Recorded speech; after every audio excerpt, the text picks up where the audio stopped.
Good morning, Mr. and Mrs. Hurtak. We are glad to meeting you, to having you here today.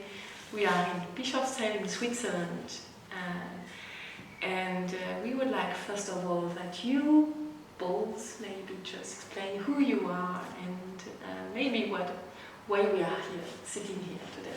I feel fantastic working with this program that reaches out to so many people who are going through what I call a change of consciousness, seeing the larger picture of life.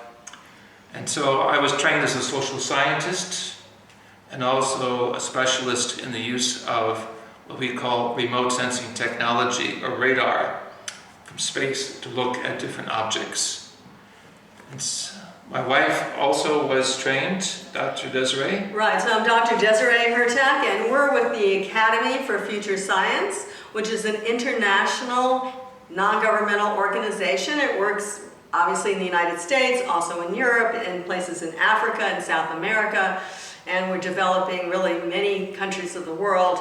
So we're happy to be here because much of our work is in German, and we're involved in concerns about the environment, but also consciousness growth. And because you can't have a change in environment unless you have a change in consciousness, and that's so important. So this is part of our work. Yes, many of the problems of cultural demographics can be resolved through positive thinking, through music that is deeply spiritual, and through science of how we have been able to prove that consciousness can work in many dimensions. To simplify, we call ourselves the Academy for Future Science because we believe there always will be a future and there always will be science. And the whole aspect of life has been to go beyond the split of dualism into the concept of unity, of the spiritual and the scientific. And so this is what we have done for many, many years with some of the best minds, researchers, and futurists throughout the world. And like I say one more thing, Dr. Hurtak actually started this work. I knew him at the time when he had a unique experience. This is my question. Okay. I wanted to know exactly that one. That's important for the people here to just feel you. How did that start? Right. Well, in 1973, he had a unique experience where he had connected with a higher being, connected with Enoch, which is Enoch himself, and he was taken into these higher realms to see things past, present, and future about the planet, which he put into this book, which is called The Keys of Enoch. Yes, basically as a young social scientist, and also a researcher in the ancient text and wisdom of Egypt, of the Holy Land, of the Middle East, and then also of the Eastern tradition, China, Japan, Tibet. I was concerned of why there was, shall we say, so much separation. And of course the ancient texts all speak of the angelic, the higher master teachers of light. And so I made a prayer after many years of study in the Eastern traditions of Buddhism and Zoroastrian teaching, as well as the Western tradition of the Judaic and the Christian, that if there was some higher manifestation of the divine, and this was shown to me, I would dedicate my life as a world educator.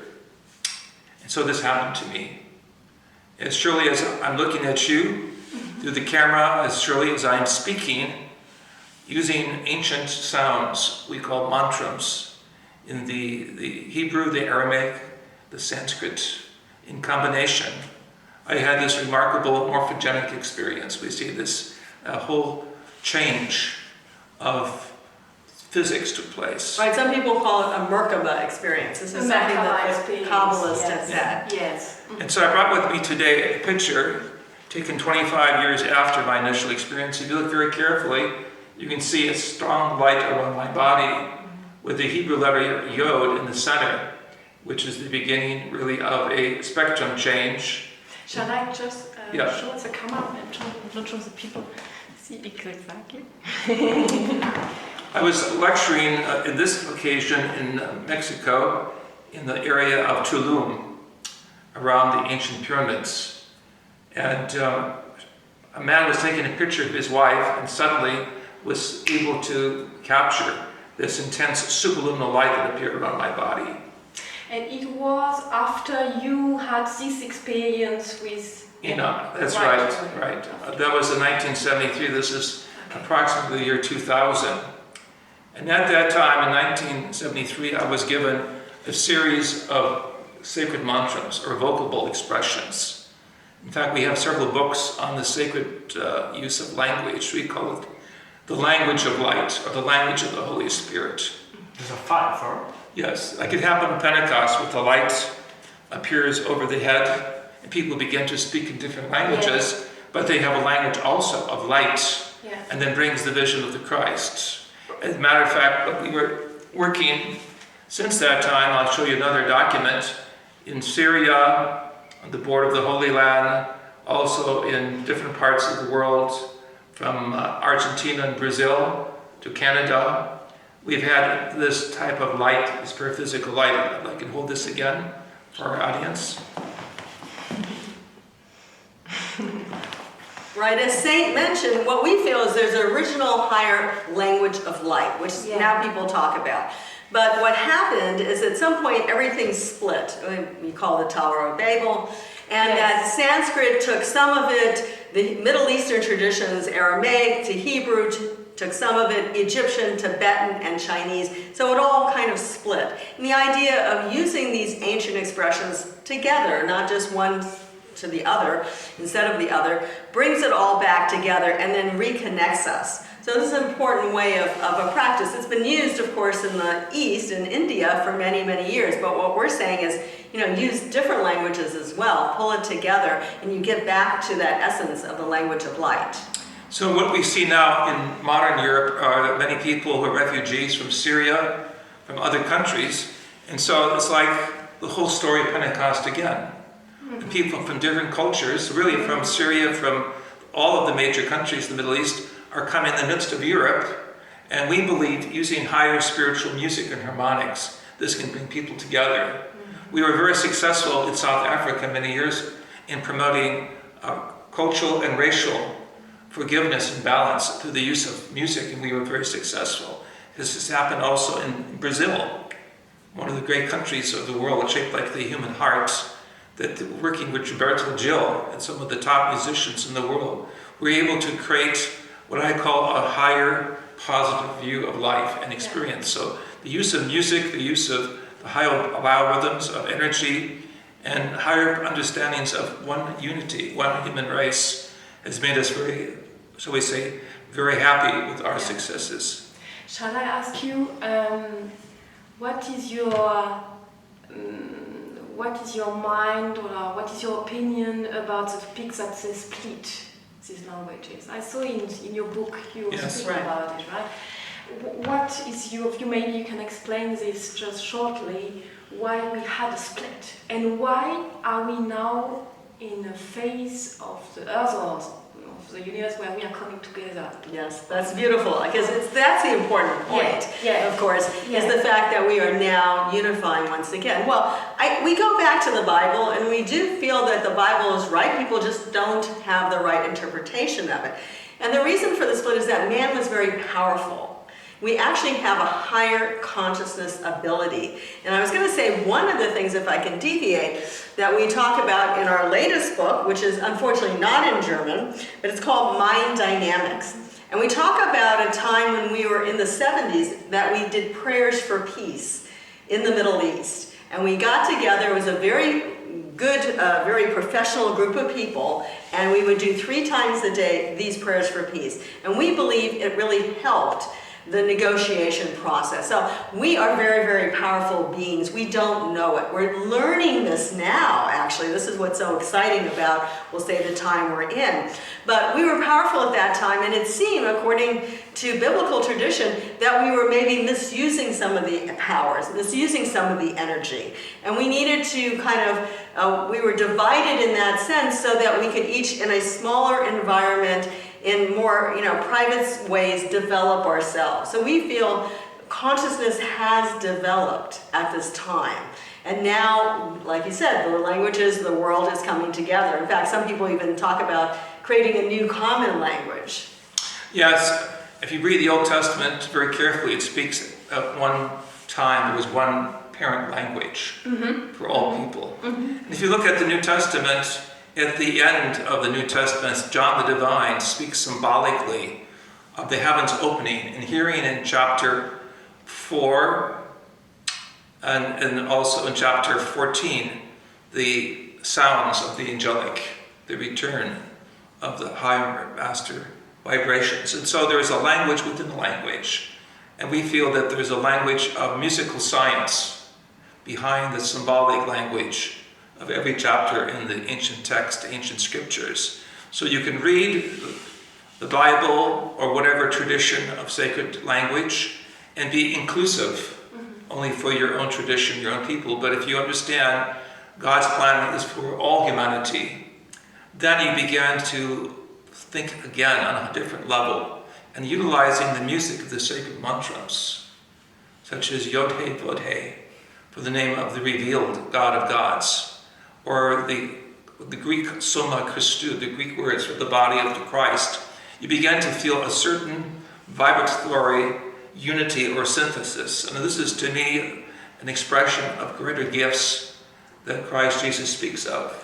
Right, if we can take that a little deeper, and I know you're willing to go there, people say, well, how come we don't have free technologies? How come we don't have this? Why, if there's gifts and connections with higher realms, why don't we have it? Well, this is the same answer in a certain sense. We still need to develop ourselves so that we don't misuse technology. And that's the key. So whether we do it in terms of making weapons of war, or we do it in terms of using, misusing the divine energies, we need to develop ourselves. Now, there's something that's happening right now. We believe that at one point there was the beginning of time, what we call the alpha phase, and we're getting to the omega phase, which means, and the alpha and omega kind of come back together. So we need to develop. In fact, when Dr. Hurtak experienced Enoch, he also experienced an angelic power called Metatron. Yes. And what they told him is that they were going to provide, as well as this whole collective unity of spirit, not just them, the two beings, information on all levels of science and consciousness, and this was in 73, to speed up humanity. And I think this has happened. We see it in the genetics, we see it in astronomy, we see it in historical understandings about humanity, like that we're maybe older than 6,000 years of civilization, which we've worked on a lot. So all this has come out now because we're being speeded up.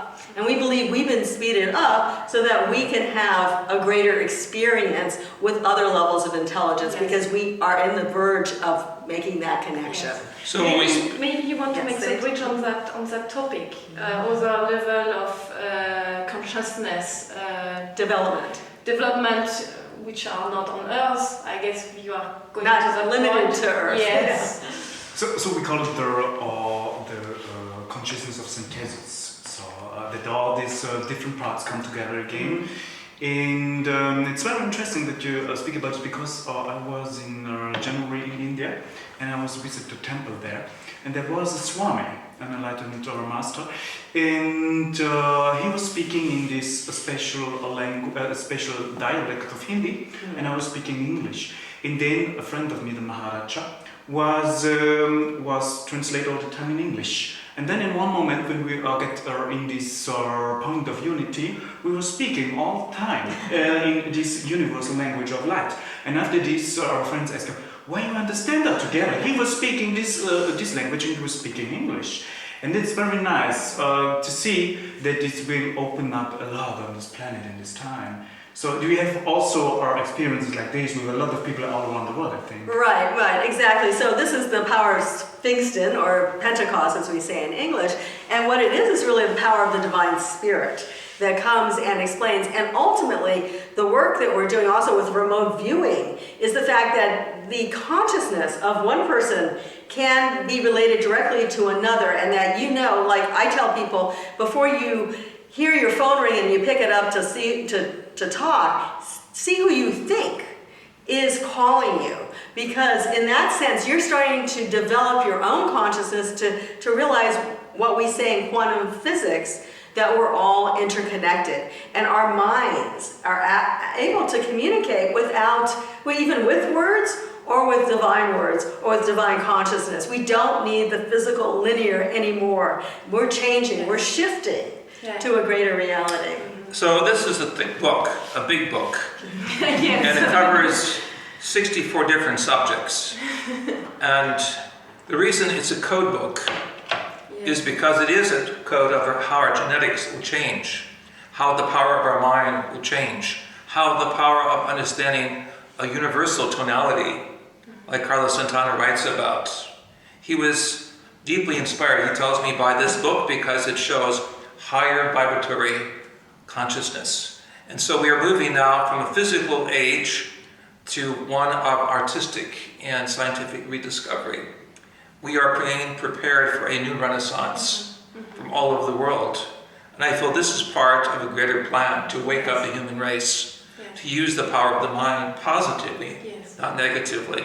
And so every chapter illustrates the culture, for example, of Egypt, of Ethiopia, of Japan, of China, Tibet, all of these cultural traditions, but from a new interpretation of how they must work with that side of their consciousness that must come together, that has been ignored. The scientific generally was the masculine, the metaphysical, the spiritual was the feminine, and now both are coming together. I have to say, we work with the indigenous people of Brazil, and many of them they actually sleep together without any walls. They'll have 20 or 30 people in one room sleeping together, and it seems that their brainwaves start linking up. And see, we have this ability, we don't realize it. We're so limited by what we think we've been taught and to do and everything like that, but actually their brains get into your mind because they're able to do this. I think this is, you say the power of the Holy Spirit, were they really hearing it in their language, or was it in their brains that they were hearing it in their language? This is a real question on how the power of the Holy Spirit works. Power of the Holy Spirit is also working with healing energies, it's working with wisdom teachings, and it's written about in the Bible. There's 12 gifts of the Holy Spirit, or actually 9 gifts, and we add 3 specifically, or 4. So I want to show a picture called Cosmogram, or Cosmic Picture, of all the children of different cultures and different faiths being brought together. 409 for the people that will buy the If you look very carefully, you see the extraterrestrial vehicle. Shall I just show Yes. that? Then the phases of the ultra-terrestrial, or the angelic. It's very important to show that the children of the world will lead us into the future. And Dr. Tech shows some extraterrestrial ships here. It's interesting to note, if we're going to compare ourselves to, or make our own evolution, to look at what extraterrestrials seem to be. Well, they are like 5th dimensional beings. They can go through walls. They also have the ability to put thoughts and images into your mind. So if we're evolving, we're not saying that they're so great. We actually would prefer to look for the angelic, or the higher dimensional, we say the Lords of Light realities. But if we're evolving into that. We're evolving into the ability to understand the power of our thoughts. So my experience was with the ultra-terrestrials, not the extraterrestrials. And the uniqueness is the ultra-terrestrials are beyond the physical dimension.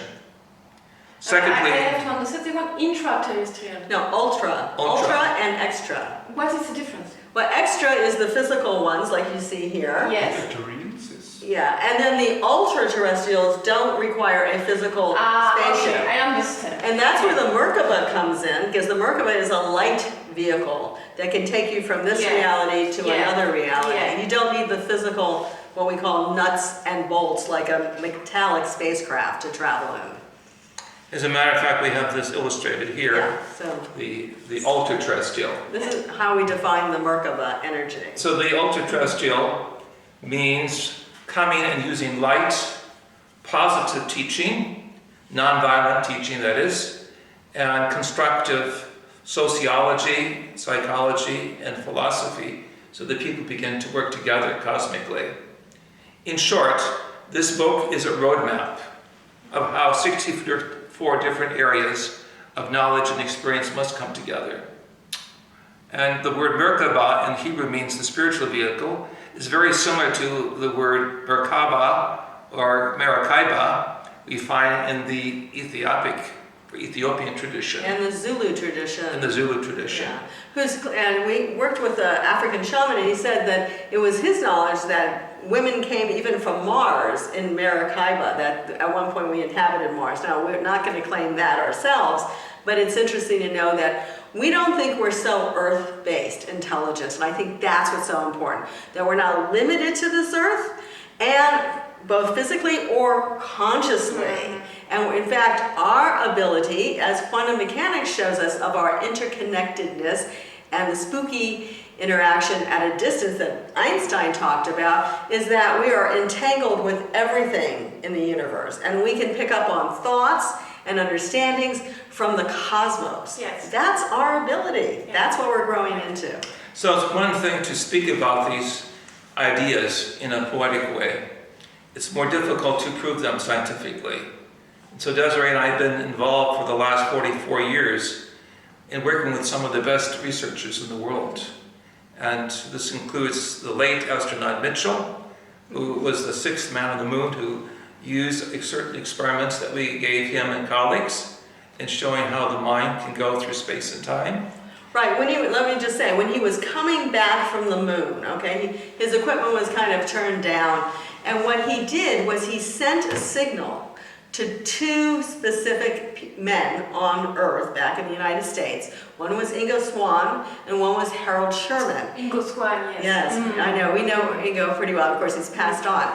And he said, "Did you get my signal?" when he came back? And they wrote down exactly what he had seen. So coming through space, he was able to send a signal. This is exactly what the research is. And we dedicate this book to Ingo Swann. Yeah. And actually, he did one of the covers of another book that Dr. Hurtak did. So, to summarize very quickly, from A to Z, or Z, we have been working in archaeology, anthropology, ecology, working also with mathematics, working with psychology and consciousness expansion, music, and ultimately the new spirituality that we all will be part of, I believe, in this generation. Why? Is because we have cosmic intelligence on our doorstep. I just want to show a couple other examples. This is from the Stanford Research Institute and some other work that Elizabeth Rauscher did in back in the 70s. So someone was sitting in a university and saying, where is that other person standing? Where is that other person around? They had no idea where it was.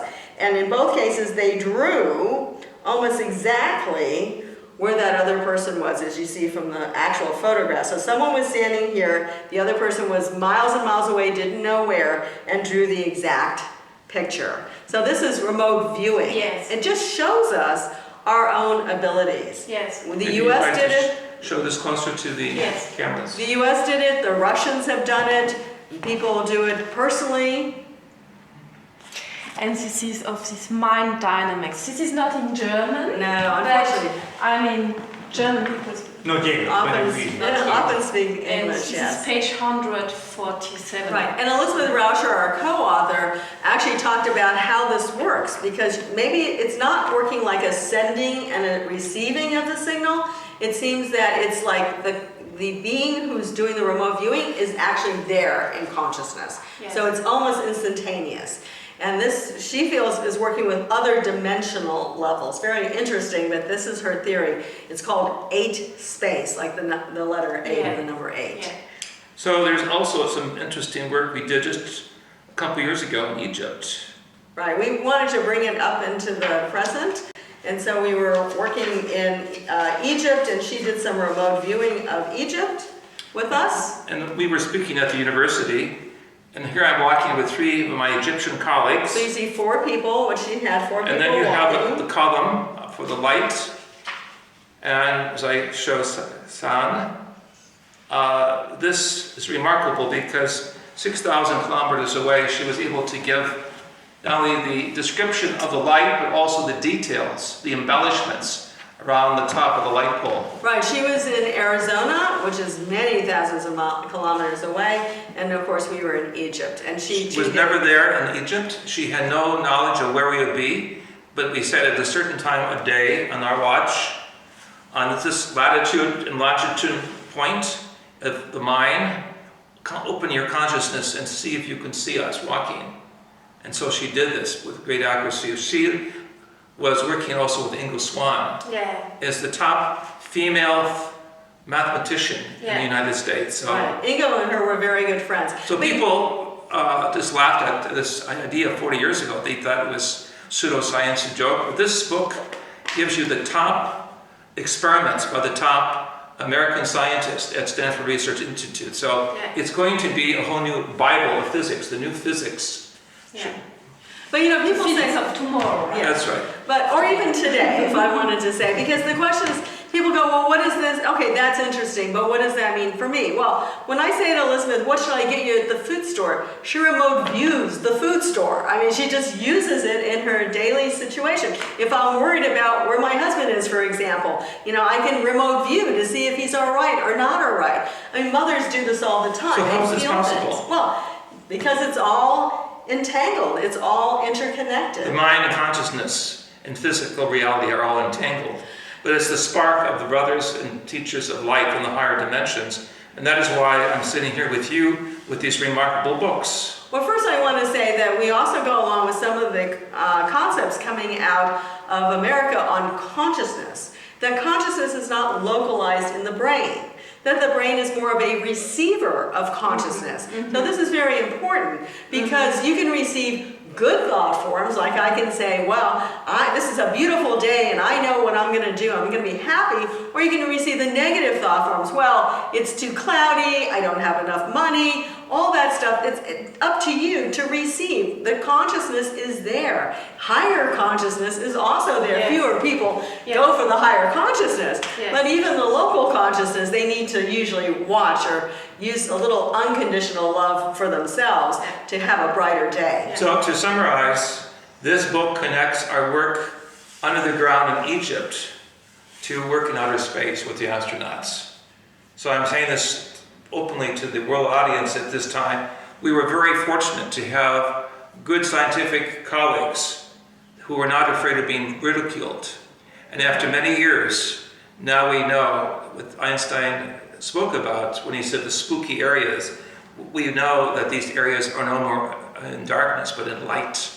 And this is a divine gift that God has given us. And so after my experience with the light, I had to leave the university to do the exploration of what is the book is saying. Go to this country, go to that country, go to the areas off of Taiwan and Japan. And if you dive down, you will find the structure of an ancient pyramid or temple. So we've been able to map out this information very carefully. And this has inspired us. The use of the sacred music, the divine expressions, the use of positive thinking, the use of what Desiree just spoke about, remote viewing, seeing things without technology. And finally, the keys tell us that we will eventually connect with divine intelligence. So we are being prepared now in this spiritual shift of consciousness to go beyond the old use of language to the eternal use of language, to see how today, or should we say, will open up the door, perceptual door, the portal to the future. So I will come back to the basics of the situation where all begins with Enoch and with Metatron, because a lot of people, also the people who look this show, are open up now, very on focus for the topic of Ascension.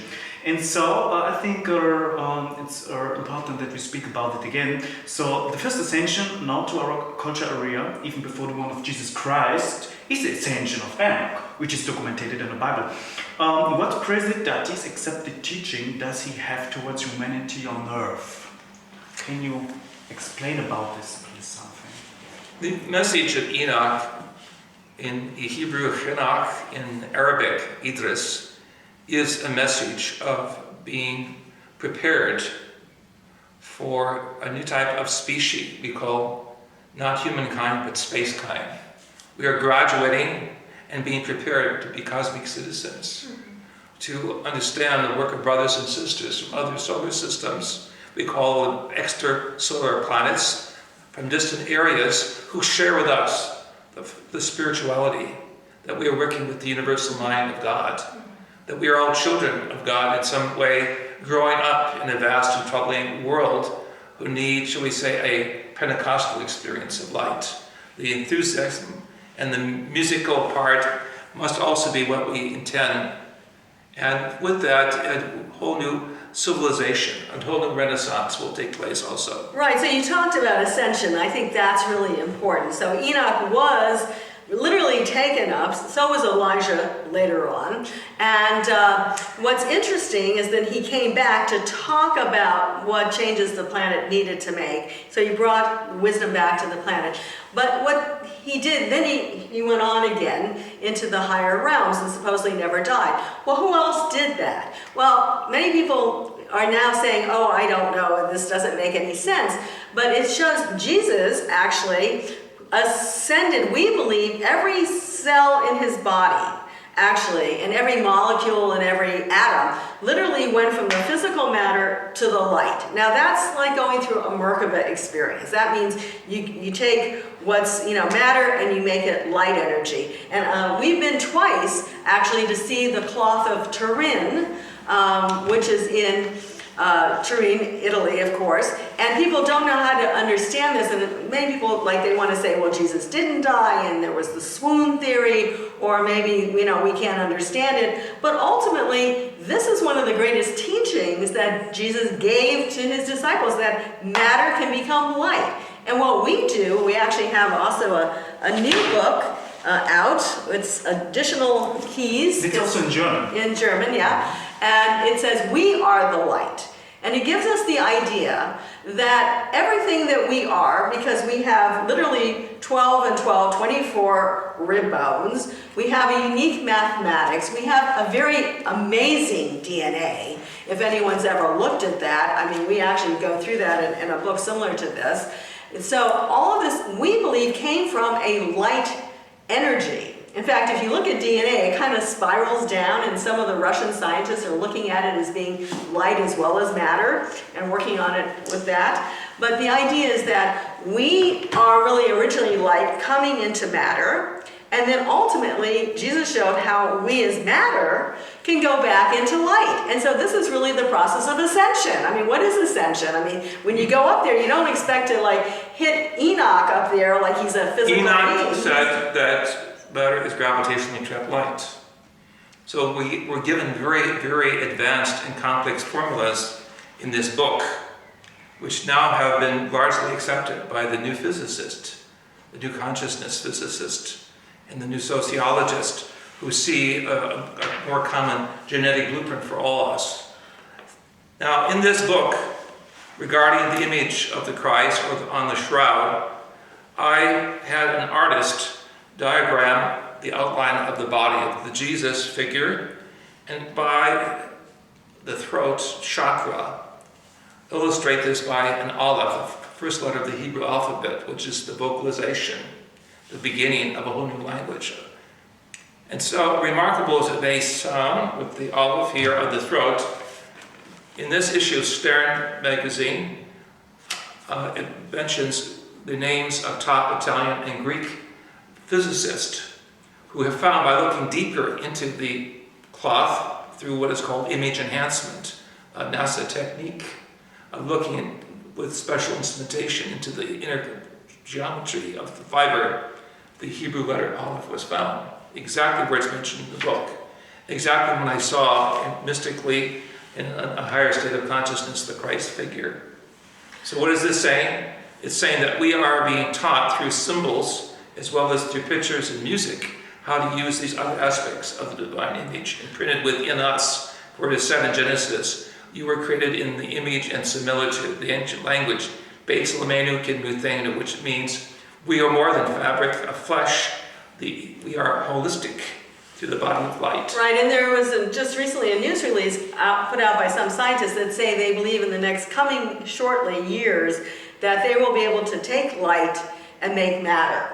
And if they can take light and make matter, you can go matter to light. So our scientists will do this. This actually is part of what we're talking about in the Keys of Enoch. This is part of that advanced science. And even though we won't be doing it with people, even though teleportation is a very interesting scenario and they're looking at it in quantum physics, we probably won't be doing that with people right away. But the idea is there. And that's the key to ascension, moving back ourselves and our consciousness of who we are into light presences.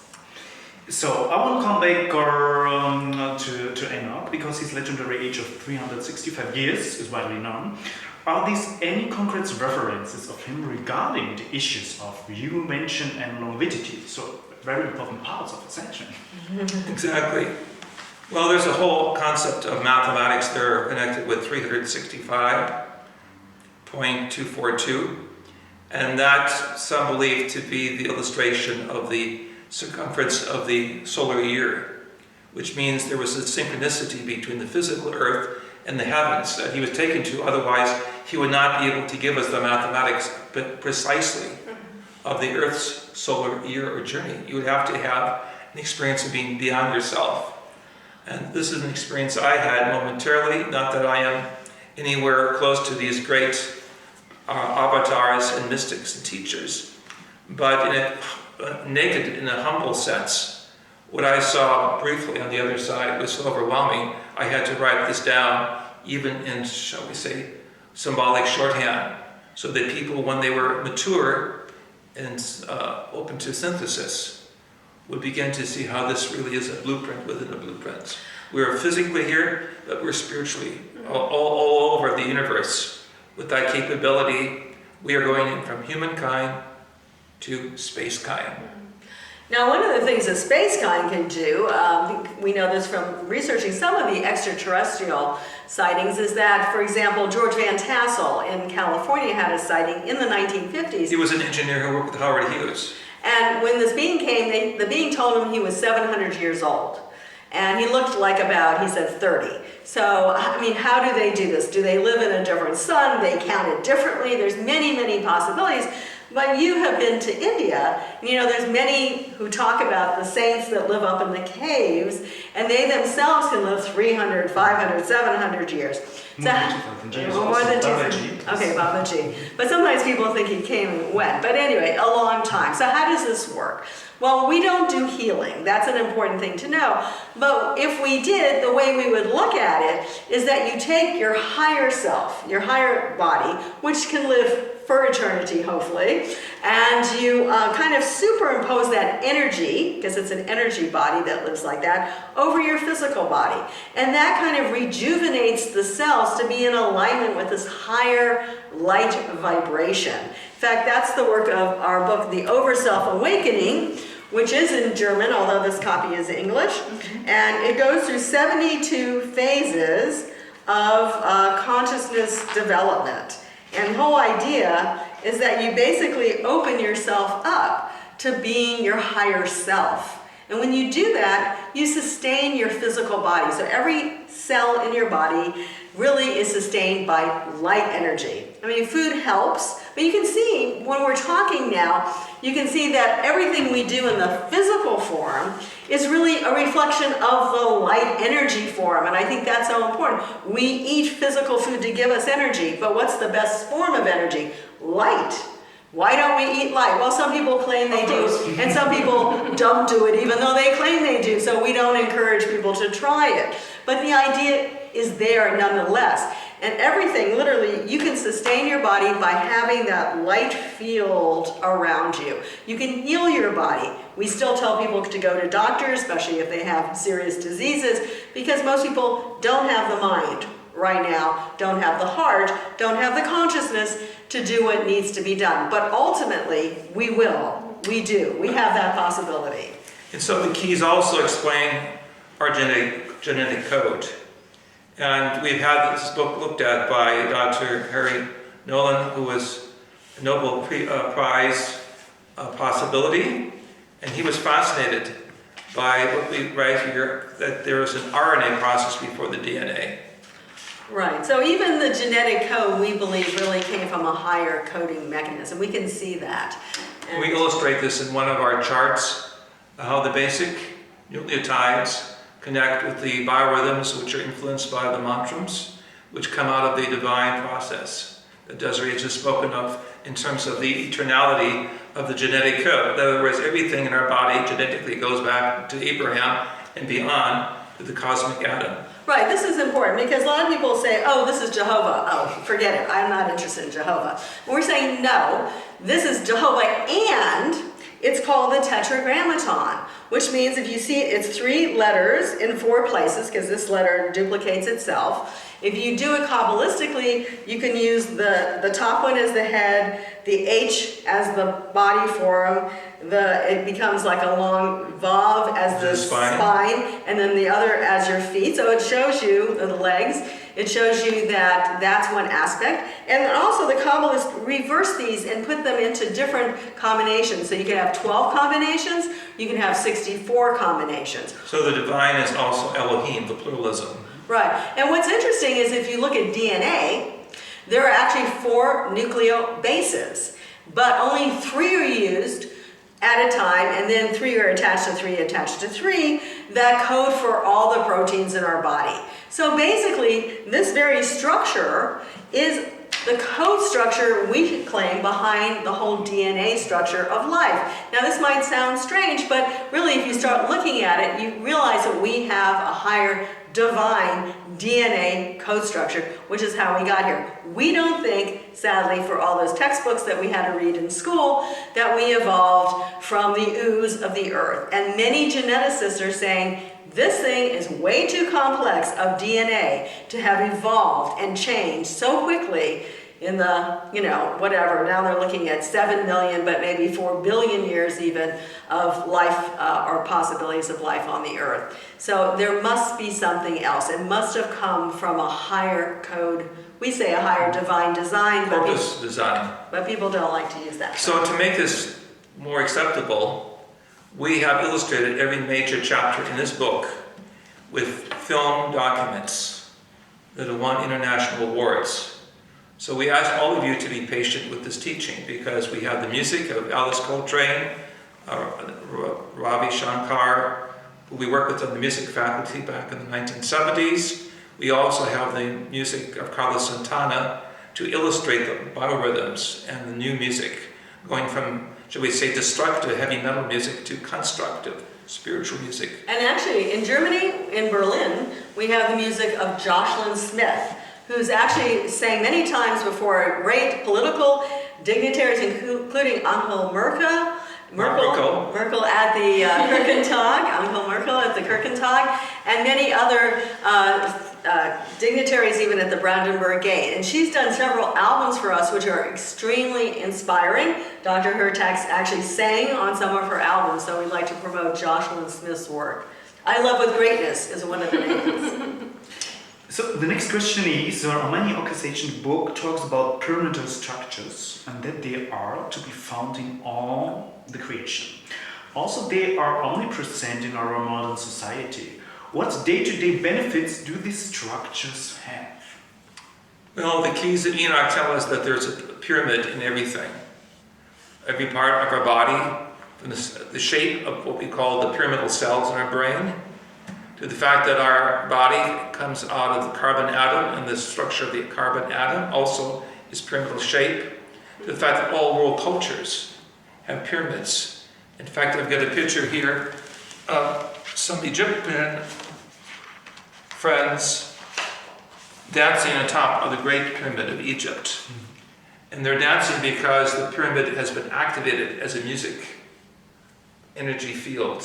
Singing the mantras, the names of God inside the Great Pyramid caused it to move to the point that the guides and faculty from the university with us began to dance and they could actually feel energy and change. So Russian scientists in particular, in building artificial pyramids, have found that wherever they have built artificial pyramids, the consciousness of people change. There's less crime, plants grow more quickly. There's a whole new energy understanding of the importance of the pyramid, also as a future artifact. From the future, we will see that cities from other realms make use of this pyramidal geometry. As a matter of fact, in the Keys of Enoch, in the very beginning, you see pyramids on Mars. This was given to me by NASA colleagues as the basis of my experience of actually seeing these pyramids through remote viewing. In short, the pyramid is the basic model of life on all levels. When you put it together, it forms a mandala. And if you look at it in terms of the chakras, it is the focusing of energy not only for the basic organs of the body or parts of the body, but also the connecting parts that we have with society and society with divine creation. So it's the key to open the portals of future energy and future spiritual unity. Right. In fact, it's important to also mention, as Dr. Hurtak just said, Alexander Golog, who's in Russia, that's decided to build many pyramids. I think he has over a dozen pyramids, and they're not the same angle as the Great Pyramid, which is about 51 degrees. His are like 72 degrees, but he still gets this amazing energy out of it. In fact, some people feel it's healing energy as well. But even the blood inside of our body, on one hand, actually has the iron in the center, and then it has 4 smaller atoms around it. So it makes a type of pyramid energy. And when oxygen comes into the blood, it makes almost like a type of diamond shape of energy. So the whole thing is sacred geometry. We are sacred geometry, and the pyramid is one of the most basic geometries that give energy and life. And we can see this. I think Golog has even showed that if pills are put in there, they get enhanced. If bacteria are in there, they actually decrease the energy. So it almost like knows what's good and what's bad. It's amazing. So this is the first illustrated picture of the Keys of Enoch. The Great Pyramid with the multicolored capstone for all cultures, being balanced by the scriptures of light, our biblical scriptures. The scroll of Esther, the female idea of balancing the scientific and the spiritual converge. The Great Pyramid is, in my language, the Bible in stone. The concept of the spiritual use of the scripture is really the understanding of the divine blueprint given to all people. And especially in the book of Esther, because Esther speaks of how the word of God went on from Ethiopia to India. So we have all races, all peoples, all traditions from the sacred parts of the world that have the archives of ancient knowledge from Egypt and Ethiopia to India and beyond. Amazing, thank you.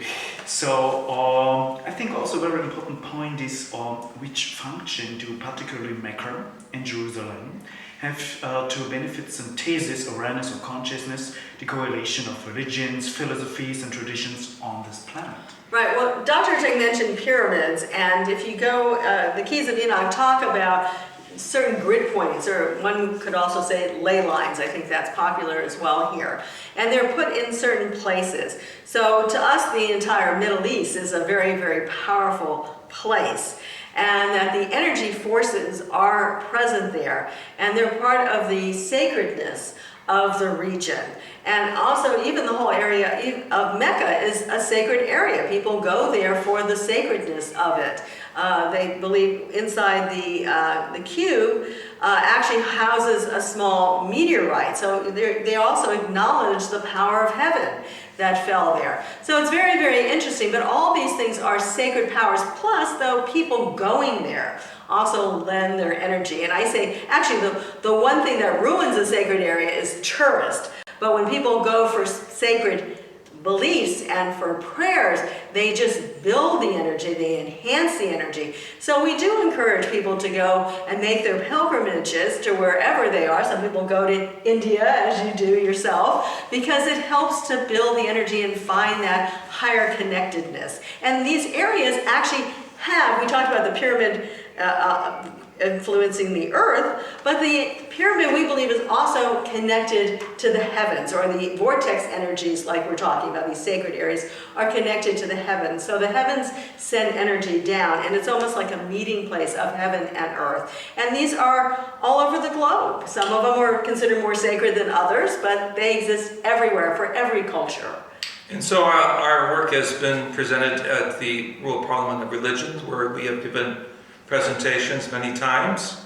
And one of our favorite pictures is the illustration of the Divine Mother, connecting through the vibrations which are here represented as concentric circles, the sacred places that Desiree and I have spoken of in Egypt to India and Tibet and other places. In short, we are a small microcosm, humankind waking up to the cosmic potential given by the angel Metatron to Abraham, that our genetics or our offspring, our children, will inherit the stars. And so we're at this crucial time, and we must not weaponize space. We must not put weapons that can be launched using atomic warheads.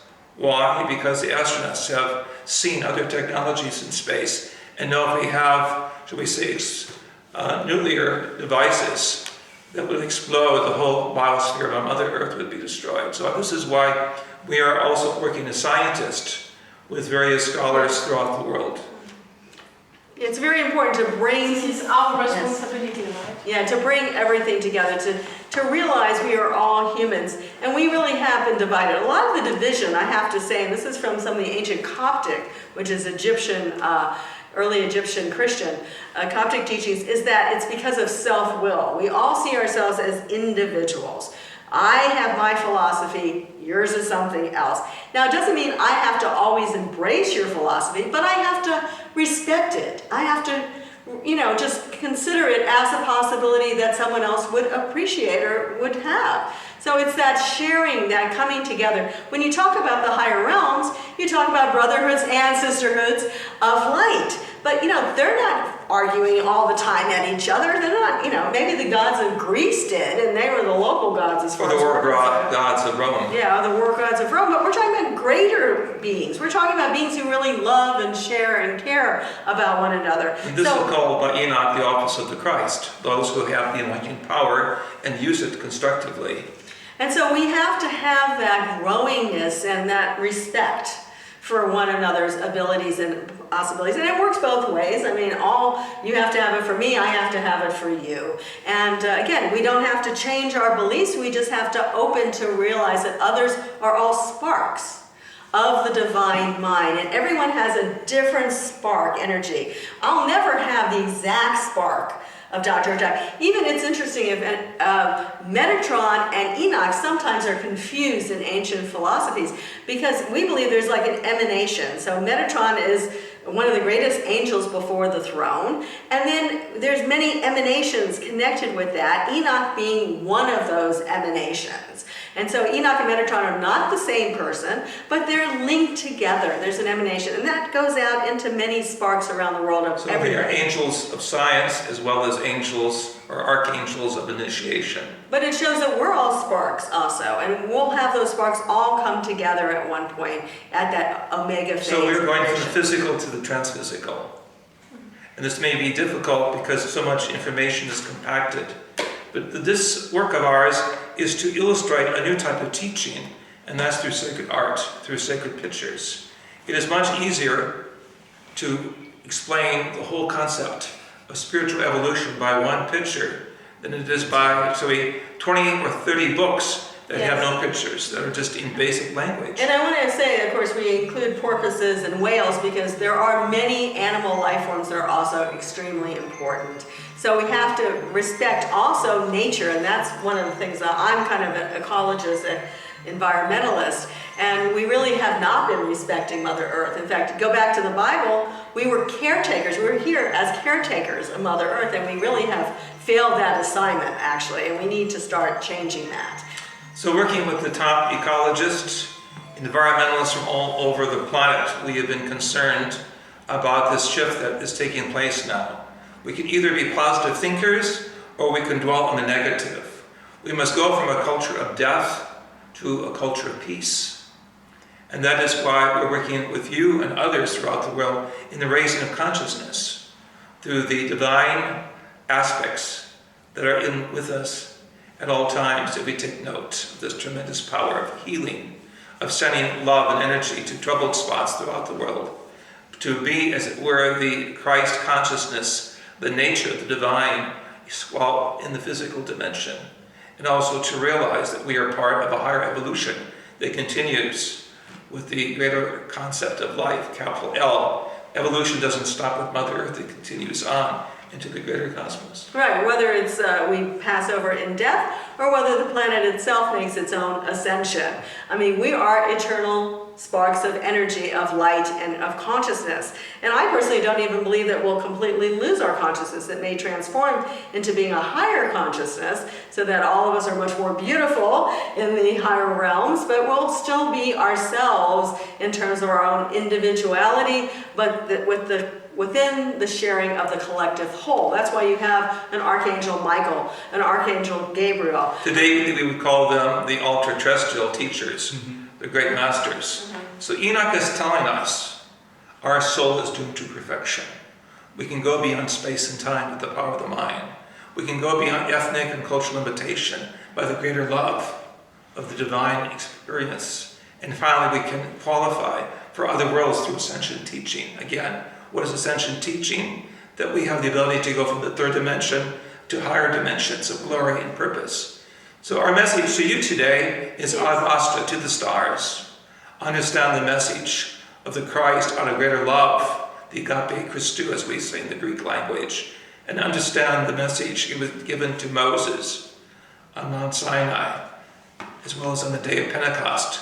The light is there from the brotherhood and sisterhood of light. The light is there from the great teachers, avatars, and Maha-avatars, greater beings. As Jesus said, greater things than these ye will do, referring to his miracles. This is the miracle of life that is making us angelically possible to be both human as well as divine. And let's follow in the footsteps of Jesus and actually take our bodies, or at least be prepared to take our bodies cell by cell back into the light, to be light beings. That's our true original identity, and we are ultimately going to go there. It may take a few more rounds of existence, or it may not.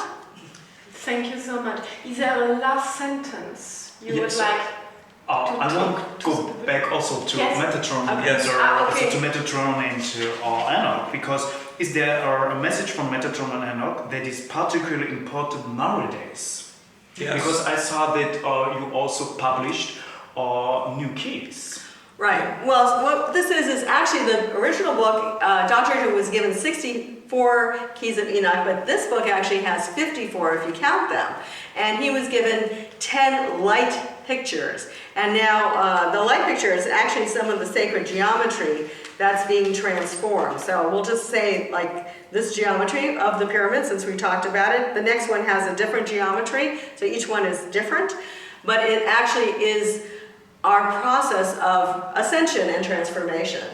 If you look at the first picture of the new key, it's our transformative light experience illustrated in this figure along the oceans of climate change, in the midst of stormy weather patterns and planetary change.